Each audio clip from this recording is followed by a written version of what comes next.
ลูกบางคนอายที่มีแม่จนแม่เป็นคนเลือกกำเนิดเกิดไม่ได้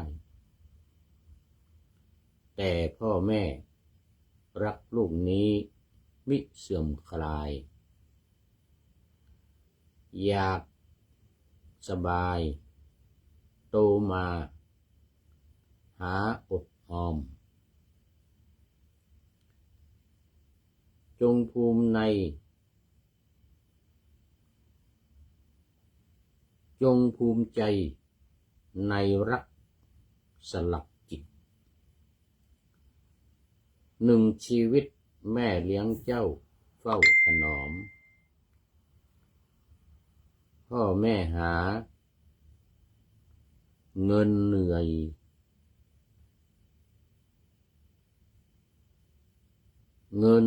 แค่ไหนก็ยอมเฝ้าอดออมมีเงินให้ไปโรงเรียนขอถวายความนอบน้อมแด่พระรัตนตรัยมีพระพุทธเจ้าเป็นต้นขอถวายความเคารพพระมหาเถระพระเถรานุเถระเจ้าคณะพระสังฆาธิการทั่วโลกมีพระเดชพระคุณพระธรรมเสนาบดีเจ้าคณะภาค7วัดพระธาตุดอยสุเทพเป็นต้นและขออำนวยพรแด่ท่านผู้ฟังท่านผู้ชมสาธุชนพุทธบริษัททั้งหลายวันนี้รายการนาวาวังทองของวัดพระธาตุดอยสุเทพออกอากาศ2 สถานีคือสถานีวิทยุพระพุทธศาสนาแห่งชาติและจริยธรรมวัดพระธาตุดอยสุเทพมีพ่อครูวันลบนามวงศ์พรหมเป็นผู้อำนวยการอาจารย์พระมหาประสิทธิ์ประสาธิโกเป็นหัวหน้าสถานีและอาตมาภาพพระครูปริยัติยานุศาสตร์เป็นผู้บรรยายเป็นประจำวันศุกร์เสาร์และอาทิตย์3 วัน 5 เวลาศุกร์เสาร์อาทิตย์นี่ก็7:30 นาทีถึง8 นาฬิกาวันศุกร์กับวันเสาร์มีภาคบ่ายเวลา13 ถึง 14 นาฬิกาส่วนวัดฝายหินสถานีวิทยุสสวมีพระครูสมุวิศววรกิจโจเป็นผู้อำนวยการนำออกอากาศ4 วันคือวันพุธเวลา17 ถึง 18 นาฬิกาวันศุกร์และวันเสาร์เวลา14 ถึง 15 นาฬิกาและวันอาทิตย์เวลา15 ถึง 16 นาฬิกา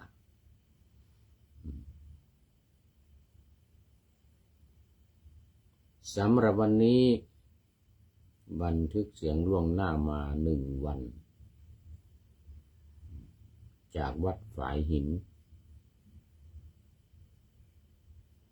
เหมือนเดิม ตอนนี้ติดต่องานการอะไรเสร็จเรียบร้อยหมดแล้วว่าจะขึ้นไปบนดอยสุเทพตอนเย็นนี้แต่ว่าคนขับรถมาไม่ทันเห็นว่างานเสร็จ6 โมง 7 โมงเหมือนกันนะเวลาถึงก็ทุ่มขึ้นไม่ทันเดี๋ยวพรุ่งนี้ต้องขึ้นบนดอยสุเทพ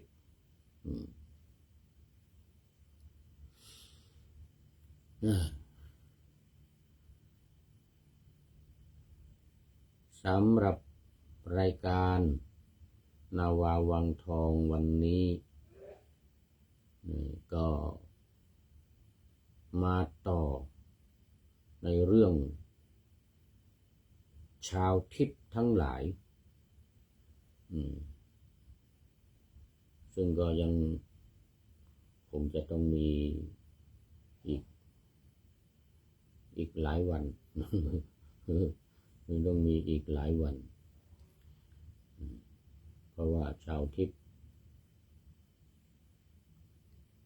บางคนนี่ก็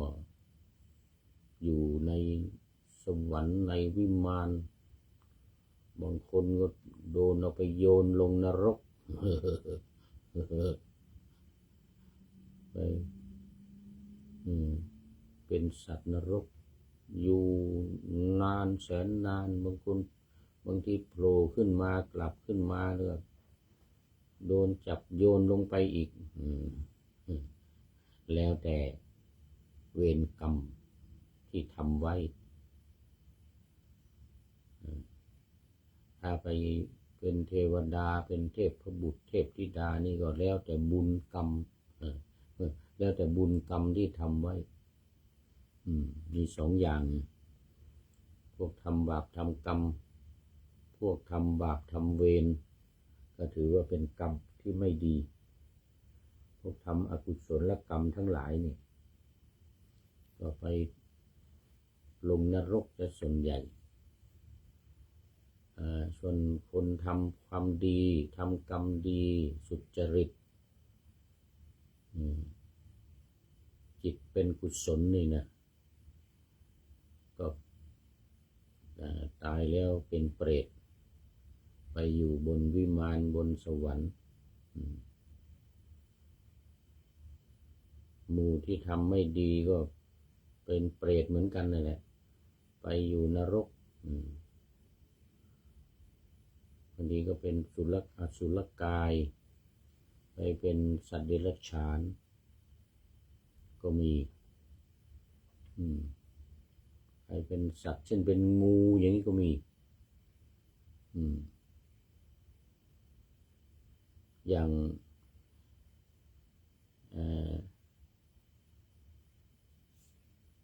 างเปรต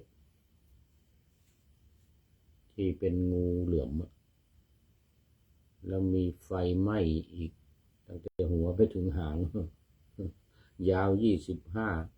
25 โยชน์ยาว25 โยชน์ไฟไหม้ตั้งแต่หัวไปถึงหางตรงนี้ก็เป็นเปรตเหมือนกัน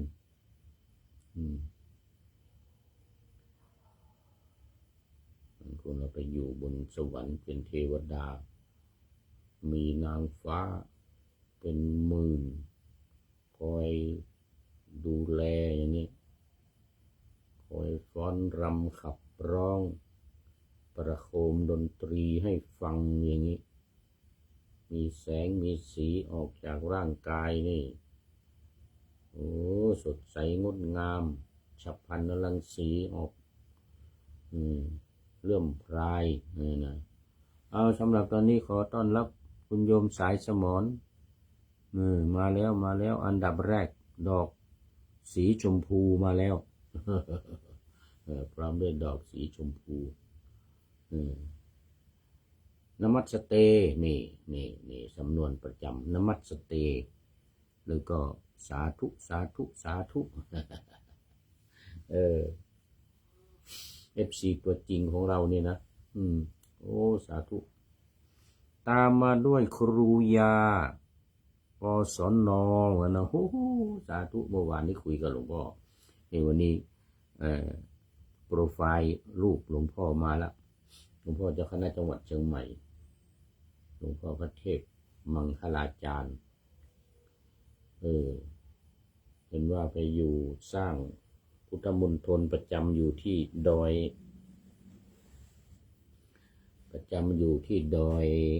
อะไรเดี๋ยวดอยหล่อจำอยู่ที่ดอยหล่อสร้างพุทธมณฑลประจำอยู่ที่ดอยหล่อโอ้แล้วเมื่อวานนี้มาประชุมที่วัดสวนดอกผู้พูดนี้ก็ไปเจอพอดีไปเจอเขาประชุมกันนั่งก็เลยรวดนั่งประชุมไปกับเขา กับหลวงพ่อเจ้าคณะจังหวัด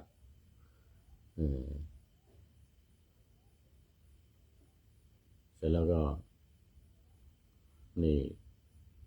หลวงพ่อก็ชวนให้ไปที่พุทธมณฑลนะเดี๋ยวจะไปสักวัน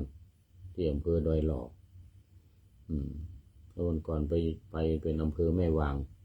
ต่อจากอำเภอแม่วางไปก็เป็นอำเภอดอยหล่อเห็นว่ากำลังจะเสร็จเลยนะงบประมาณ1,000 ล้านโอ้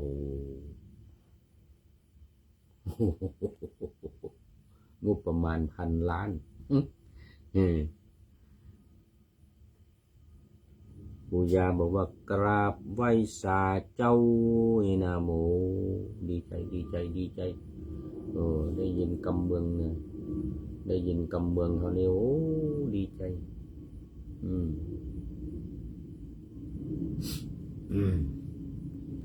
อันนี้ก็มีข้าว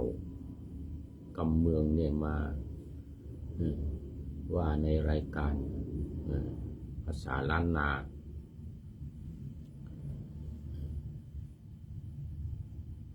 แต่ว่าเอามามากก็ไม่ได้ว่าญาติโยมทั่วโลกฟังไม่รู้เรื่องไม่เหมือนภาษาไทยกลางนี่ภาษาไทยนี่ฟังรู้เรื่องคนเมืองคนล้านนานี่ก็ฟังได้คนภาคกลางภาค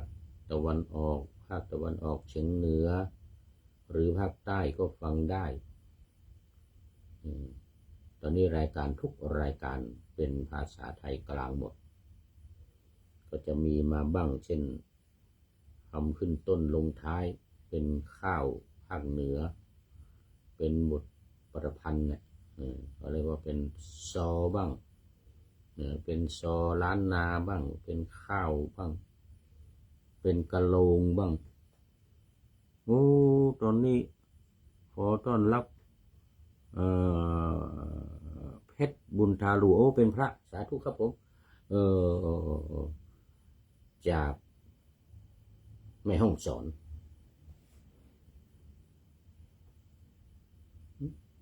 ใช่จากแม่ฮ่องสอนโอ้สาธุครับผม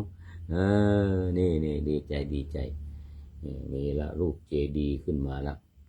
นมัสการพระอาจารย์นี่สาธุครับผมท่านก็เป็นลูกศิษย์ท่านเพชรบุญทาลูนี่นะเป็นลูกศิษย์เรียนที่มจร.วิทยาเขตเชียงใหม่นี่จบปริญญาตรีไปละตรีหรือโทไม่รู้นะ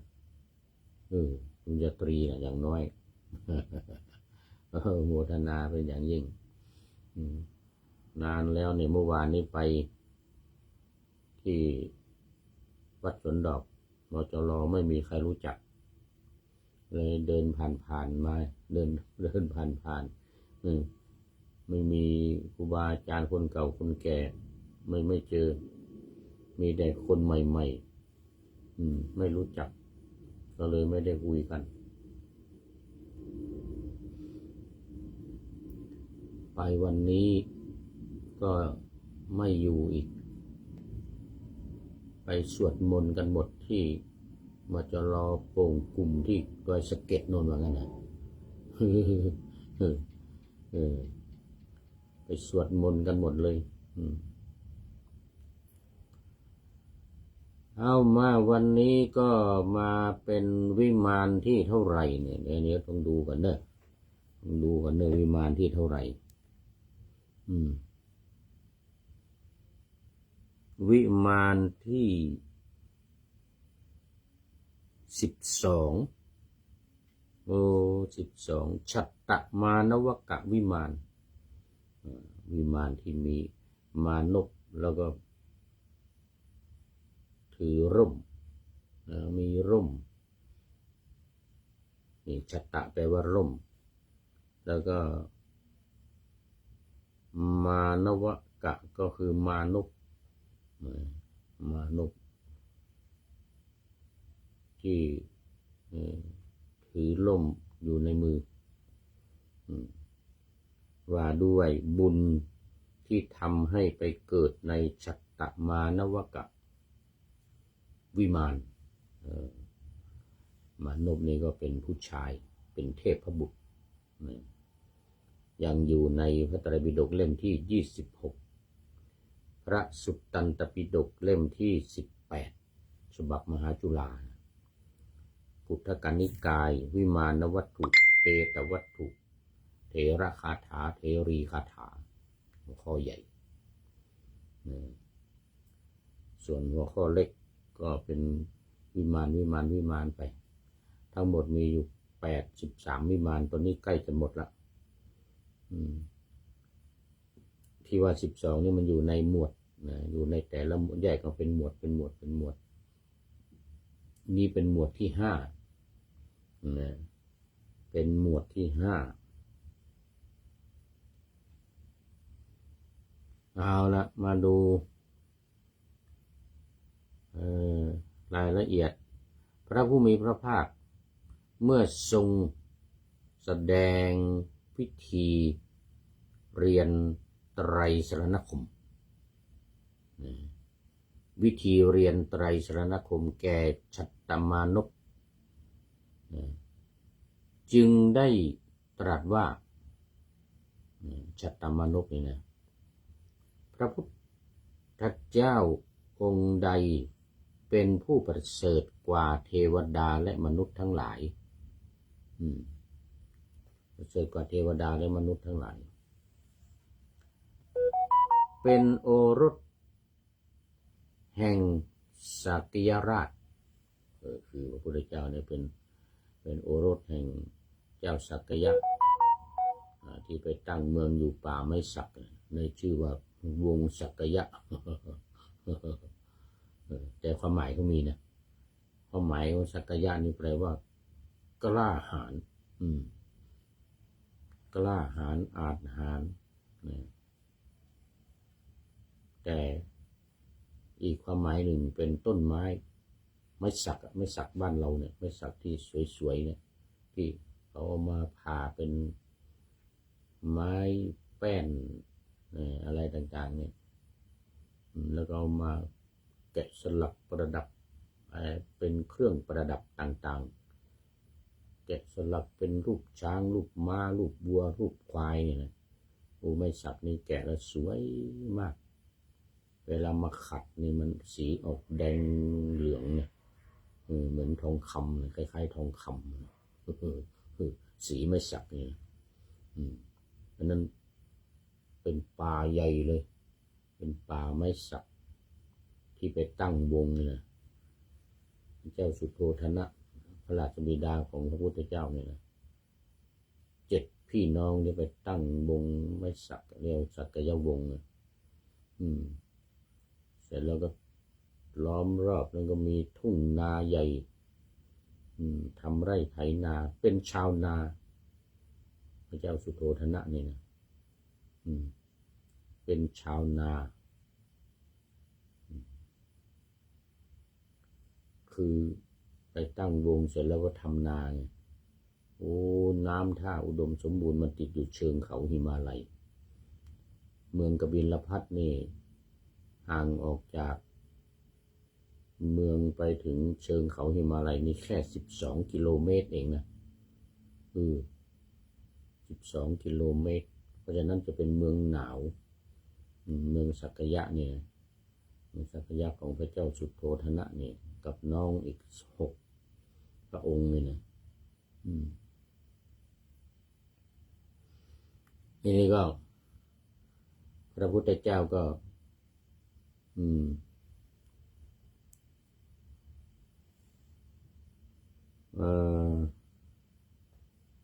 เป็นผู้จำแนกธรรม84,000 พระธรรมขันธ์พระพุทธเจ้าเนี่ยนะ84,000 พระธรรมขันธ์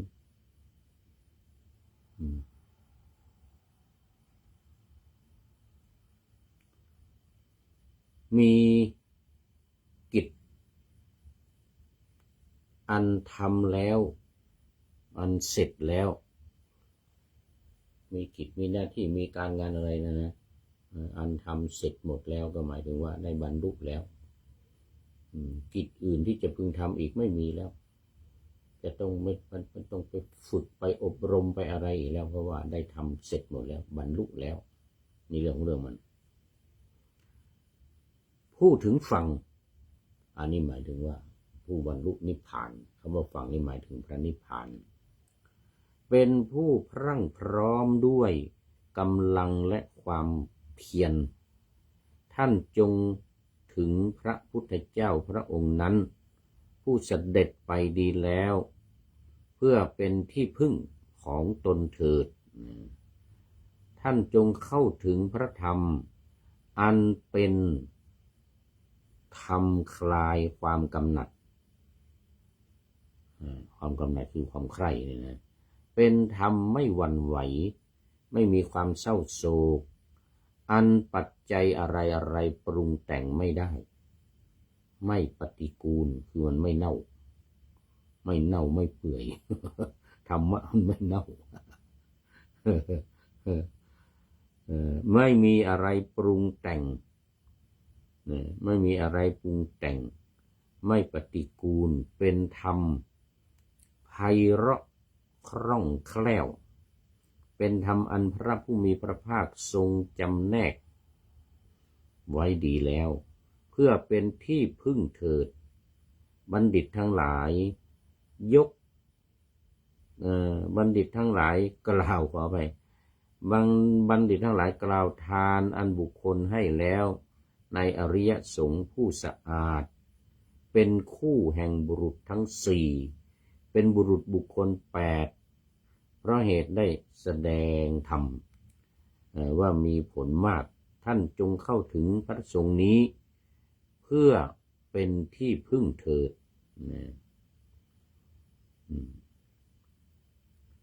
อันนี้เป็นพระดำรัสของพระพุทธเจ้าพระพุทธพระของเรานี่นะองค์ปัจจุบันเนี่ยแต่แนะนำว่าองค์ใดเป็นผู้ที่ถึงฝั่งเป็นต้นเนี่ยนะก็จงได้เคารพนับถือสักการะบูชาพระพุทธเจ้าพระองค์นั้นพระผู้มีพระภาคเพื่อจะทรง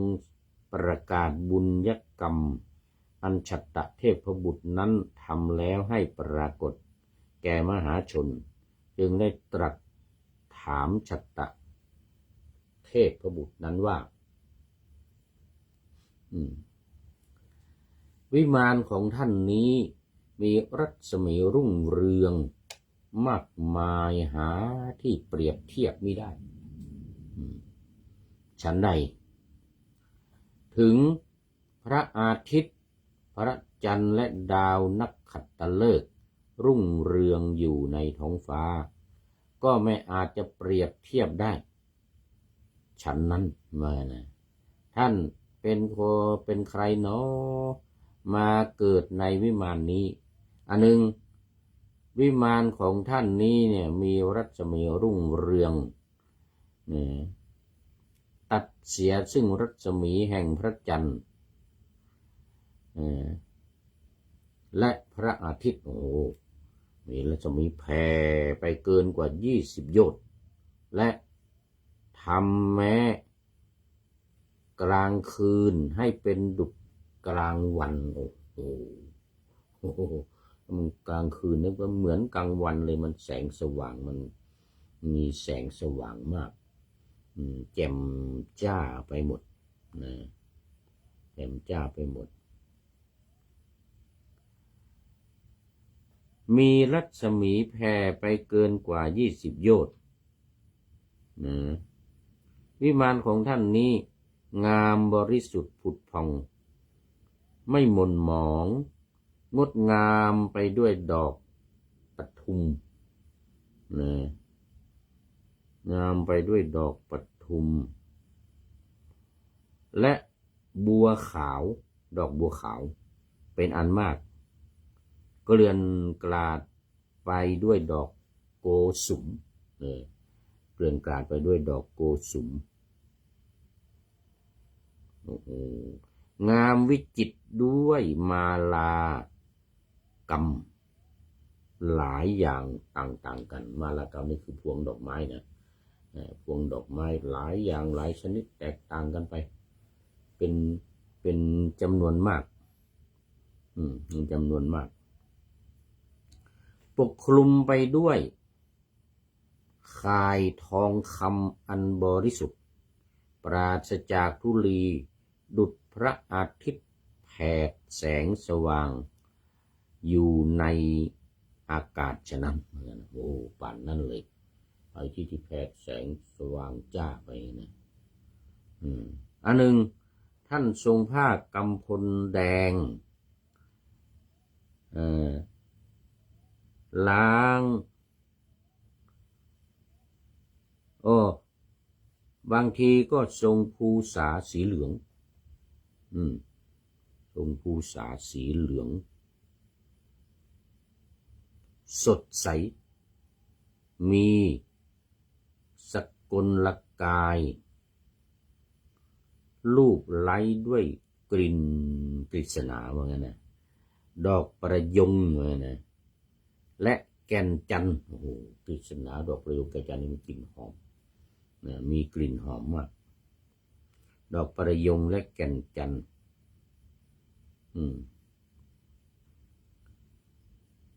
ดอกโกสุมดอกมะลิมากมายมีวรรณะต่างๆกันทรงอาภรณ์ทิพย์อันประดับด้วยดอกอุบลดอกมะลิสวมใส่เครื่องประดับผุดผ่องมีกายรุ่งเรืองวิจิตรนะปกปิดด้วยเครื่องทองหอมฟุ้งไปนี้เป็นผลแห่งกรรมอะไรท่านมาเกิดในวิมานนี้เพราะผลแห่งกรรมอะไรก็วิมานนี้อันท่านได้แล้วด้วยประการใดตถาคตถามแล้วขอท่านจงบอกเหตุแห่งการได้วิมานนั้นด้วยประการนั้นเถิดโอ้นะเทพบุตรจะตอบแล้วทีเนี้ยเทพบุตรชัตตะเทพบุตรมาอยู่ในชัตตะมานวกวิมานมานพนะวิมานของมานพ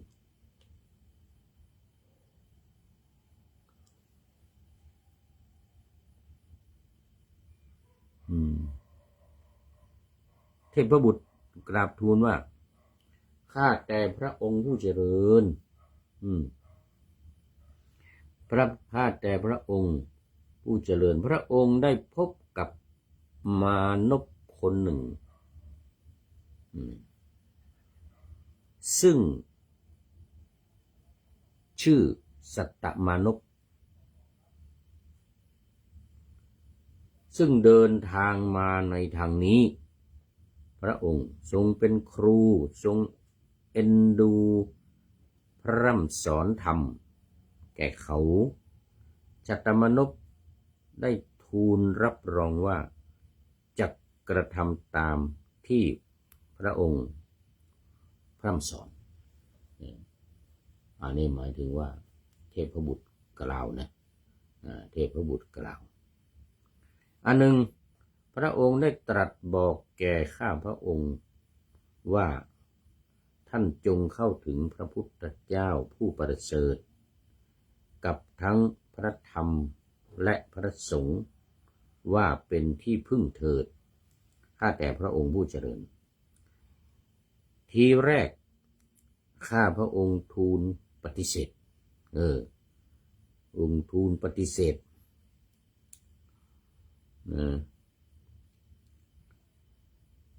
แต่ภายหลังบอกว่าท่านอย่าได้ถือเอาสิ่งของที่คนอื่นรักษาหวงแหนและอย่าได้คบชู้กับภรรยาของคนอื่นนี่เพราะข้อนี้ไม่ประเสริฐข้าแต่พระองค์ผู้เจริญทีแรกข้าพระองค์ทูลปฏิเสธแต่ภายหลังได้กระทำตามพระดำรัสของ พระองค์เหมือนอย่างนั้นอันหนึ่งพระองค์ได้ตรัสบอก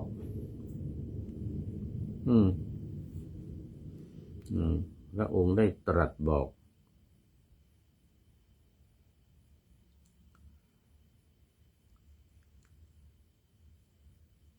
ให้สัญญาณแก่บุรุษที่เป็นเพื่อนนั้นโอ้เดี๋ยวขอต้อนรับคุณโยมทิพวรรณสินธุวงศ์โอ้สาธุน้อม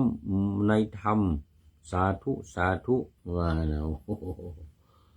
คุณโยมทิพวรรณก็เป็น FC ตัวจริงFC ตัวจริงอีกท่านหนึ่งเข้ามาแล้วโอ้วันนี้มาเยอะแล้ววันนี้มาเยอะแล้วมีใหม่ๆมาบ้างหรือเปล่าเนี่ยโอ้ยังไม่มี อย่างนี้อย่างท่านเพชรบุญทารูนี่ก็เป็น FC เก่าแก่โอ้นมนานมาแล้วแต่บางทีก็นานๆเข้ามา FC เก่า FC ตัวจริงนี่นานๆทีจะเข้ามานะ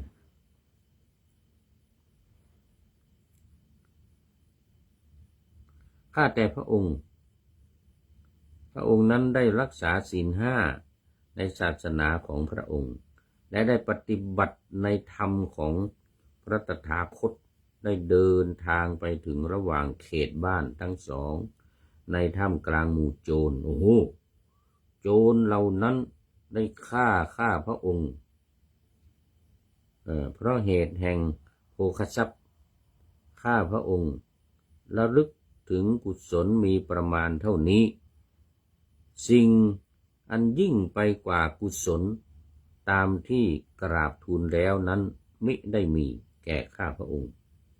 เพราะกรรมอันสุจริตนั้นข้าพระองค์จึงได้เกิดในไตรทิพย์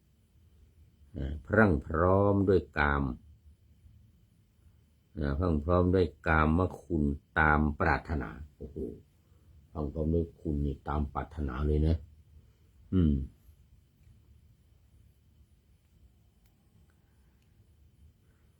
ขอพระองค์ทรงดูผลแห่งการถึงสรณคมสมาทานศีลและการปฏิบัติธรรมอันสมควรสิ้นการเพียงครู่หนึ่งเหมือนดังรุ่งเรืองอยู่ด้วยฤทธิ์และยศเกินจะประมาณชนทั้งหลายซึ่งมีโภคทรัพย์น้อยด้อยกว่าสมบัติของข้าพระองค์เป็นอันมากมาเห็นสมบัติอันมากของข้าพระองค์ย่อมอยากได้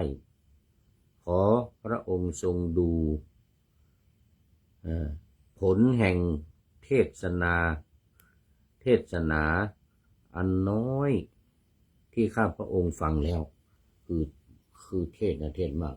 แต่ว่าเทพบุตรองค์นี้ฟังน้อยเดียวเสร็จแล้วก็เข้าป่าถูกโจรฆ่าแล้วก็มาเกิดบนวิมานนี้คือวิมานเนี่ยมันสร้างไว้รออยู่แล้วคือเรื่องคนทำบุญเนี่ยนะ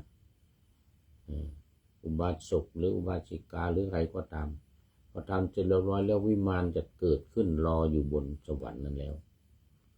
ถ้าไม่พลาดไม่ไปทำเผลอทำความผิดอะไรนี่นะพอตายพอละจากโลกนี้ไปแล้วเนี่ยก็ได้ไปวิมานอันนั้นเลยวิมานมันอยู่รออยู่แล้ววิมานนี่จะอยู่รออยู่แล้วโอ้คุณโยมทิพวรรณบอกว่าน้อมในธรรมสาธุว่านะคุณโยมทิพวรรณเดี๋ยวต้องดูเวลาก่อนใกล้จะหมดเวลายังเนี่ยยังคงมีเวลาอยู่มียาวมากนะเนี่ยเรื่องนี้ยาวมากข้าพระองค์เดี๋ยวก่อนข้าพระองค์ยังไปสู่สุคติและได้ประสบความสุขชนเหล่าใด นะจนเราได้ฟังธรรมของพระองค์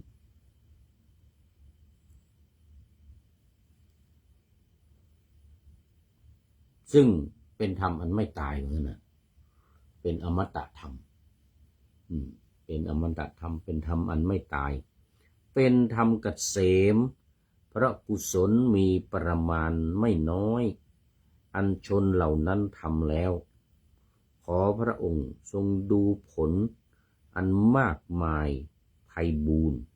อันข้าพระองค์ตั้งอยู่ในธรรมของพระตถาคตทำไว้แล้วชัตตเทพบุตรก็ชนบางพวกเดี๋ยวทำไว้แล้วบนปฐพีให้สว่างไสวรุ่งเรืองดุจพระอาทิตย์เพราะเป็นผู้มีบุญอันทำไว้แล้วก็ชนบางพวกได้พบได้เห็นแล้วก็คิดว่าพวกเราเนี่ยจะทำบุญจะทำกุศลยังไงเนาะจะทำยังไงจึงจะได้ความเป็นมนุษย์โอเคเดี๋ยวก่อนดุจพลิกแผ่นดินไปมาแล้ว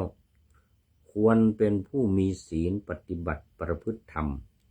พระองค์เป็นครูของข้าพระองค์ทรงมีอุปการะและอนุเคราะห์แก่ข้าพระองค์เป็นอันมากเมื่อข้าพระองค์ได้พบพระองค์แล้วในวันนั้นก็ได้ถูกพวกโจรฆ่าตายในเวลาเช้าข้าพระองค์เป็นฉัตตมานพได้เข้าถึงสัจธรรมของพระองค์ทรงอนุเคราะห์แก่ข้าพระองค์ข้าพระองค์จะขอฟังธรรมอีกชนเหล่าใดในศาสนานี้ละกามราคะภวราคะอันเป็นอนุสัยและโมหะแล้วชนเหล่านั้นย่อมไม่เข้าถึงการนอนในคันต่อไปเพราะว่าเป็นผู้บรรลุนิพพานมีความเย็นเกิดขึ้นขอพระองค์ได้ทรงเทศนาสั่งสอนข้าพระองค์และปวงสัตว์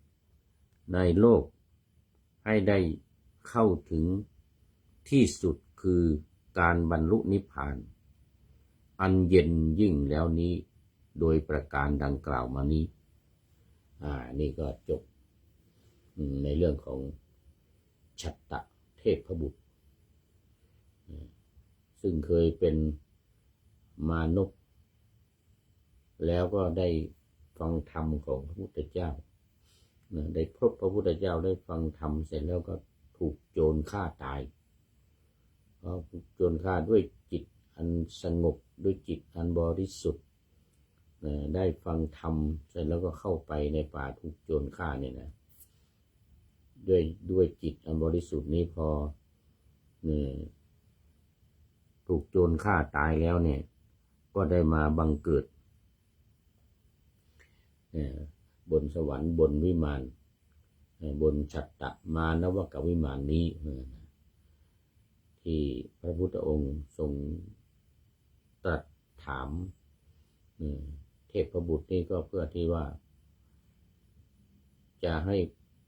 เทพบุตรเนี่ยกล่าวยืนยันความจริงพระองค์ทรงทราบหมดแล้วว่าสมัยที่เป็นมนุษย์สมัยที่เทพบุตรตรงนี้เป็นมนุษย์ก่อนที่จะขึ้นมาเกิดบนสวรรค์เนี่ยพระพุทธองค์ก็เป็นผู้แสดงธรรมให้ฟังแล้วเมื่อเขาได้รับฟังธรรมแล้วนี่เขาขึ้นไปเกิดบนสวรรค์ขึ้นไปก็ได้รับผลอันยิ่งใหญ่ดังที่กล่าวมานี้ทุกประการดังนั้นชัตตมานวกวิมาน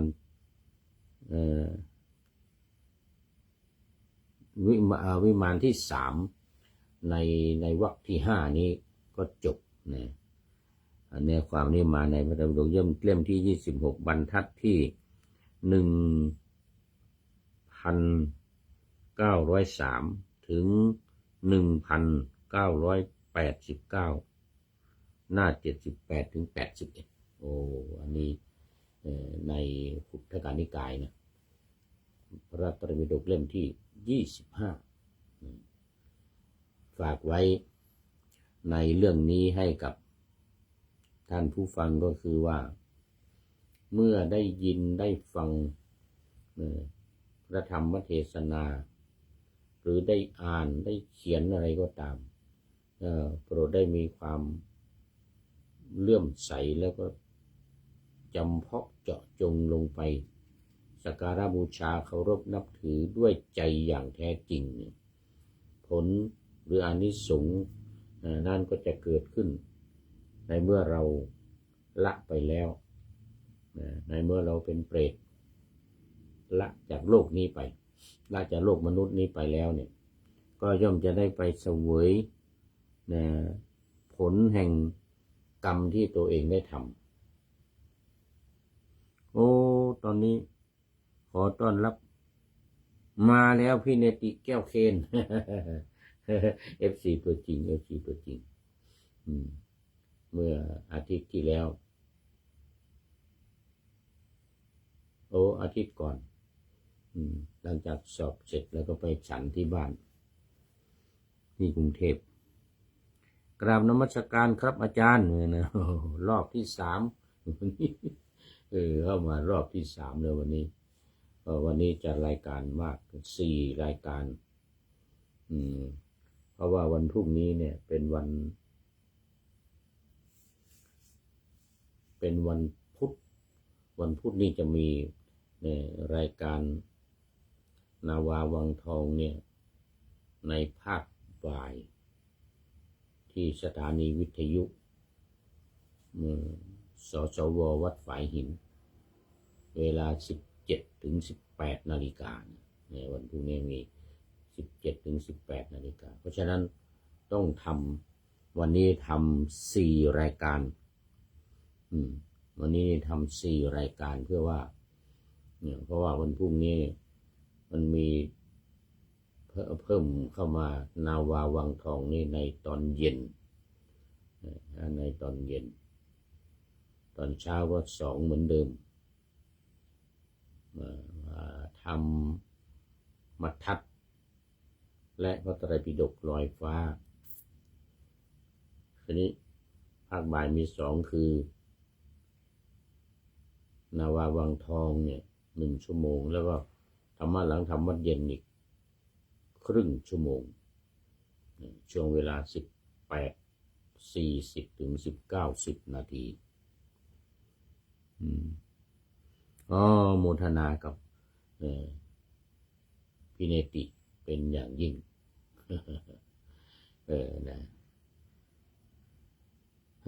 เอาละวันนี้นี่ก็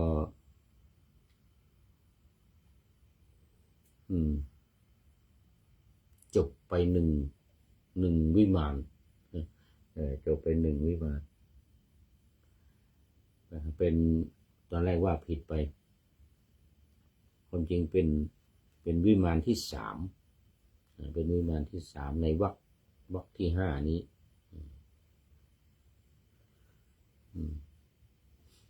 ดังนั้นก็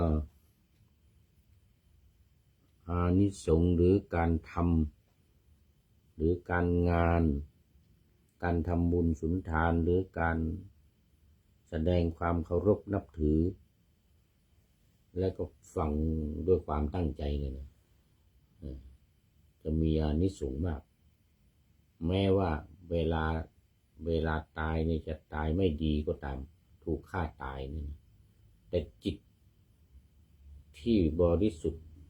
จิตที่ผ่องใสเนี่ย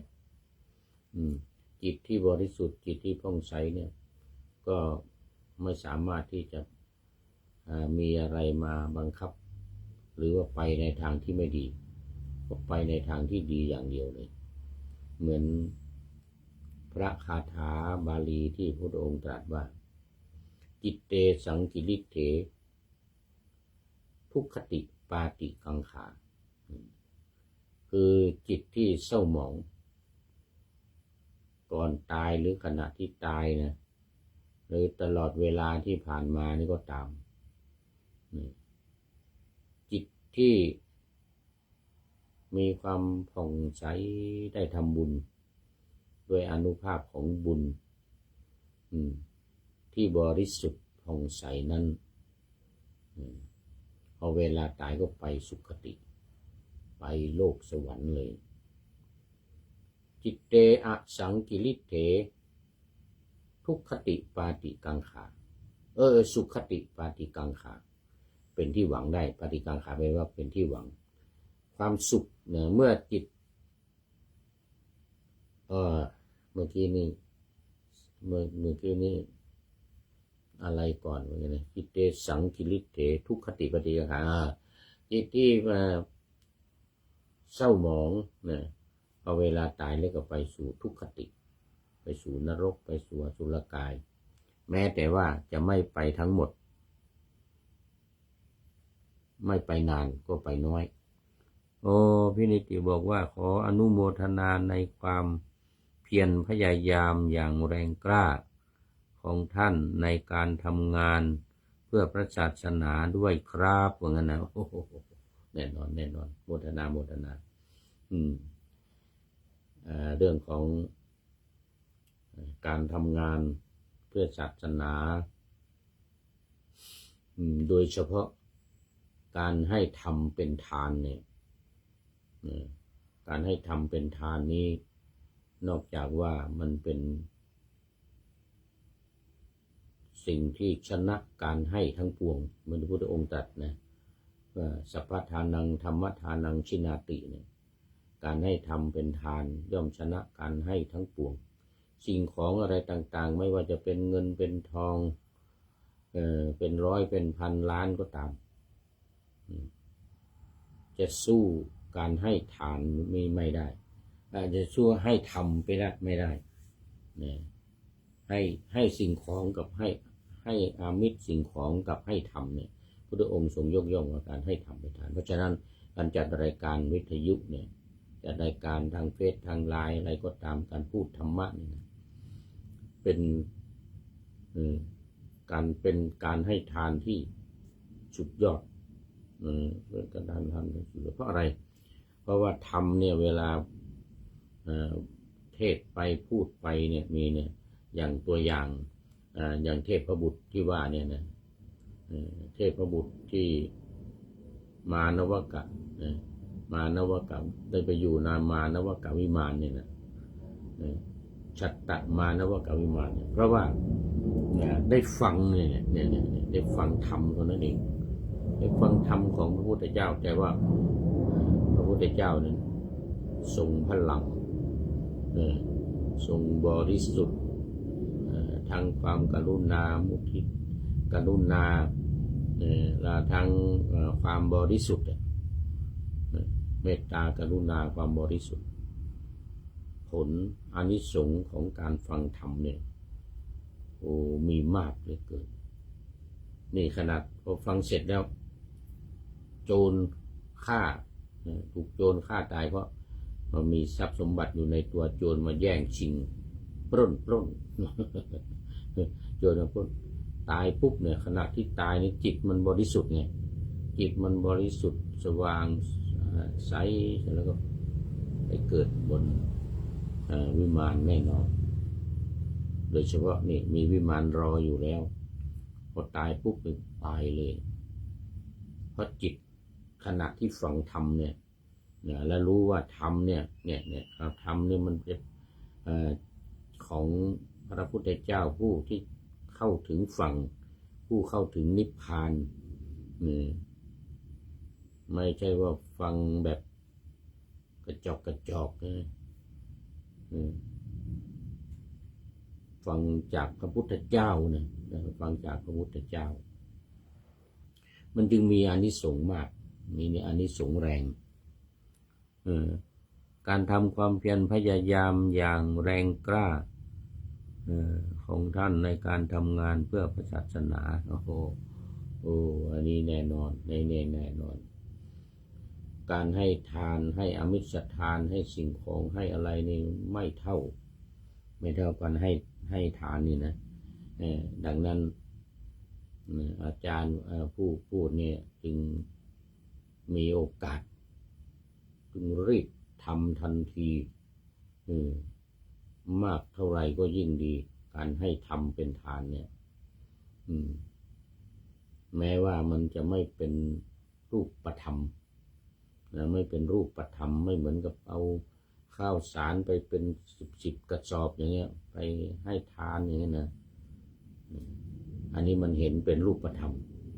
แต่อานิสงส์มันสู้ธรรมทานนี้ไม่ได้ดังนั้นจึงเลือกทำงานในเรื่องของการให้ทำเป็นทานนี่การบรรยายธรรมนะการบรรยายธรรมให้ทำเป็นทานเอาสิ่งนั้นสิ่งนี้มาพูดเอานิทานว่าเรื่องบุญกุศลหรืออดีตของพระพุทธเจ้ามาพูดมาบรรยายนี่แหละเพราะว่าผู้ฟังแล้วปฏิบัติตามมันได้ผลเนี่ยผู้ฟังแล้วนำไปปฏิบัติเราเองก็ได้บุญนะได้บุญเรียบร้อยแล้วเนี่ยมันยังได้อานิสงส์ถ้าคนใดคนหนึ่งนำไปปฏิบัติแล้วก็ได้ผลมากยิ่งขึ้นมันยิ่งเป็นอานิสงส์บุญสะท้อนย้อนมาหาเราเพราะฉะนั้นจึงตั้งอกตั้งใจในการ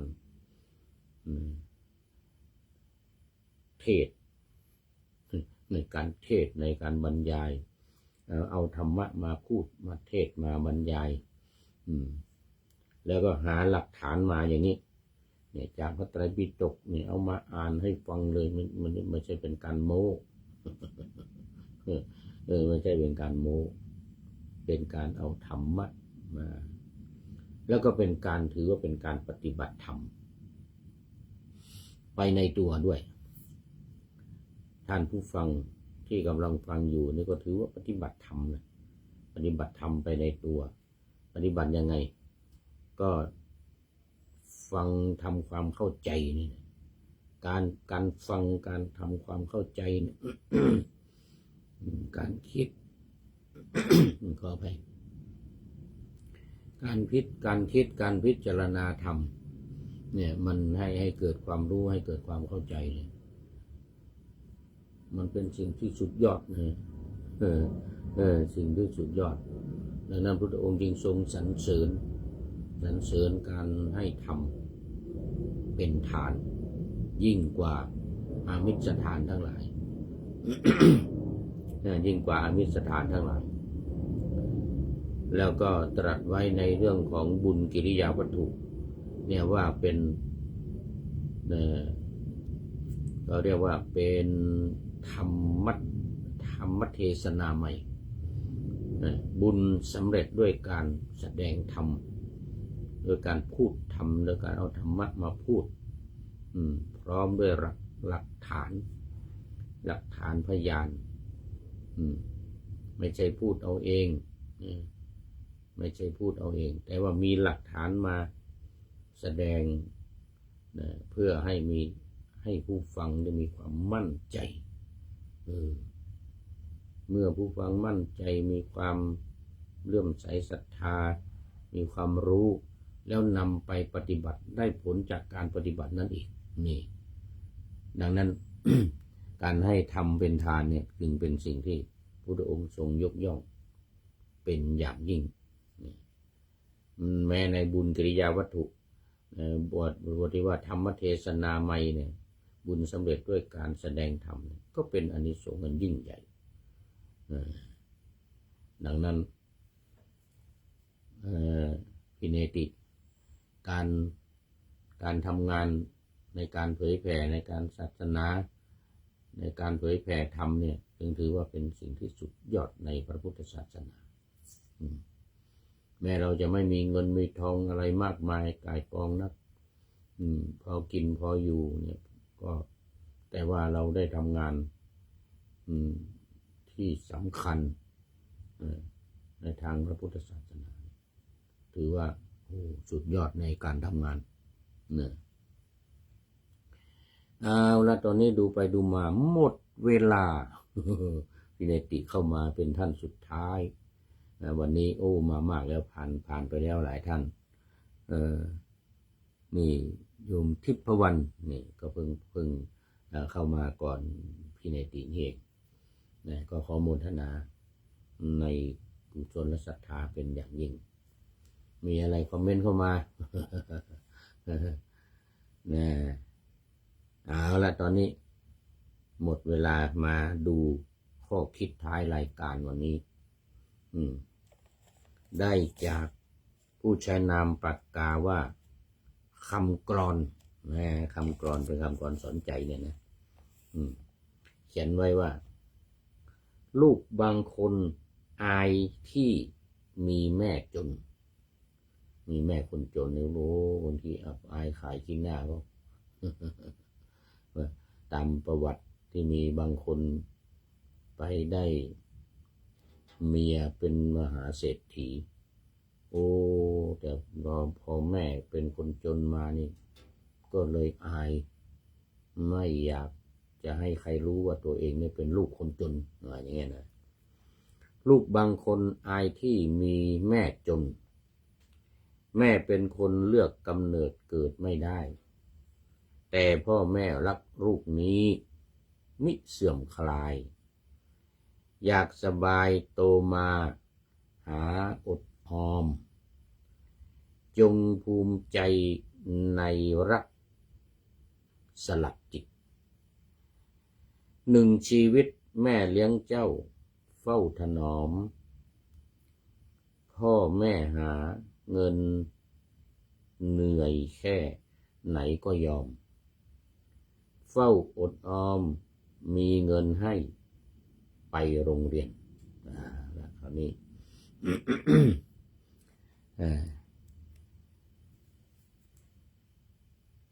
หมดเวลาพอดีขอโมทนาขอบคุณคำกลอนนำปากกาที่เขียนคำกลอนนี้เป็นอย่างยิ่งขอนำนาวาวังทองไปก่อนแล้วจะย้อนมาใหม่ในวันหน้าคือวันพุธศุกร์เสาร์อาทิตย์ตามตารางเวลาที่วางอยู่ข้างในเป็นธรรมะจากพระราชวังเป็นนาวาโด่งดังสว่างไสวเป็นทองคำล้ำค่ากว่าสิ่งใดชุบชีวิตจิตใจให้ใสงามขอเชิญท่านทั้งหลายนำไปท่องตามคุณของพระรัตนสามพุทโธเมนาโถธัมโมตามสังโฆเมนาโถยามภาวนาว่าบ่อยๆซ้ำๆจำในจิตจนมันติดในใจไม่หายหน้านอนนั่งยืนเดินจำทุกเวลาตั้งแต่ตื่นขึ้นมาถึงหลับไปขอทุกท่านได้พ้นจากปฏิบัติได้กำจัดความทุกข์พบสุขใสพลันปลอดโปร่งโล่งสบายทั้งกายใจอยู่ที่ใดใจสงบพบนิพพานขอเจริญพร